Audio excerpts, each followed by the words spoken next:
নমস্কার বন্ধুরা, আমার নতুন একটি ভিডিওতে সবাইকে স্বাগত। গরম যা পড়েছে, এই হাঁসফাঁস গরমে আজ সকালে টিফিন না খেয়ে ঠিক করলাম বেলপানা খাবো। তাতে শরীর ও মন দুটোই ঠান্ডা হবে। আপনারাও বেলপানা করেন ও খান নিশ্চয়ই। আমার থেকে হয়তো ভালোই করেন। আমার করা বেলপানা আজকে আপনাদের শেয়ার করলাম।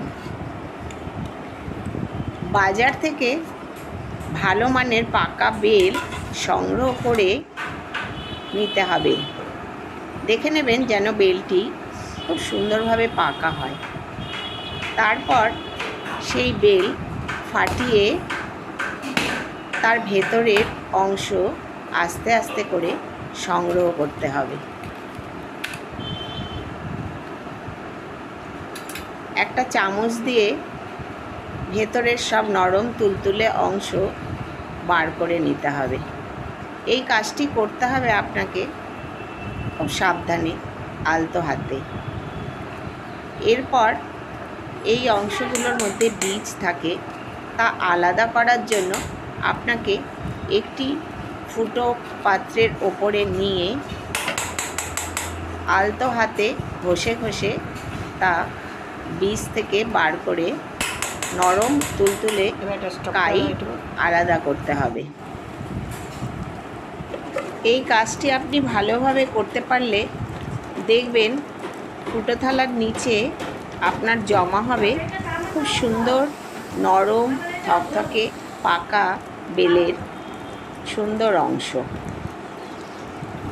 এবার এই অংশটাই আপনাকে একটু কায়দা করে তার সাথে কিছু জিনিস অর্থাৎ উপকরণ মিশিয়ে তৈরি করতে হবে বেলপানা।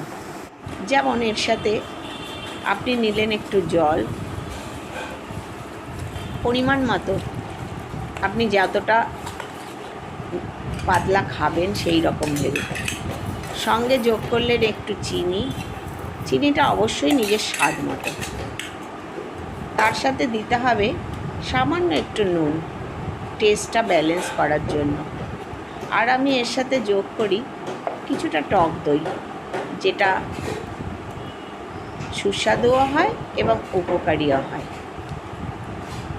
এবার এটাকে ভালোভাবে নাড়িয়ে চামচের সাহায্যে বা আপনি অন্যভাবে মিক্সিতেও এটা ঘুটে নিতে পারেন।